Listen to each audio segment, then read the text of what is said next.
Birtwick Park. Early in May, a man came from Squire Gordon's to take me away. I was taken into a big stable which had 4 good stalls and a swinging window that opened into the yard.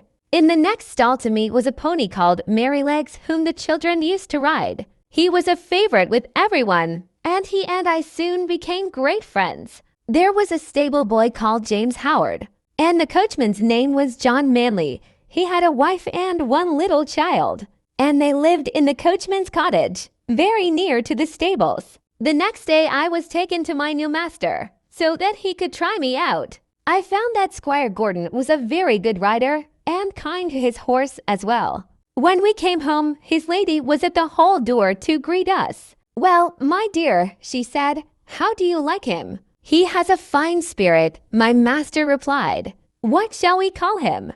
She looked up at me. "He really is a beauty, and he has such a sweet, good-tempered face and such a fine, intelligent eye. How about Black Beauty?" Black Beauty, why yes, that shall be his name. And so it was. Also in our stable was a chestnut mare called Ginger. Although she was rather bad-tempered, we grew quite friendly. Sometimes we went out together in double harness, and then we talked to each other. She wanted to know all about my early life, and I told her. Then she told me about her life, and it was very different from mine. No one had ever been kind to Ginger. After she had been broken in, she was sent to London to a fashionable gentleman as one of a matching pair. There I was driven with a bearing rein, she said, and I really hated it. I like to toss my head about and hold it as high as any horse. But just imagine, if you tossed your head up high and had to hold it there 4 hours on end.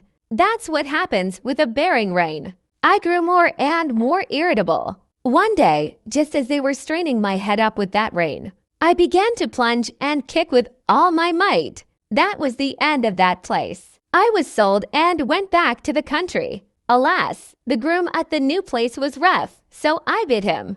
I was sold again and came here not long before you did. It's better here, of course, but for how long? As it turned out, kindness was all Ginger needed. Her bad temper slowly died and she became quite gentle and happy at Birtwick Park.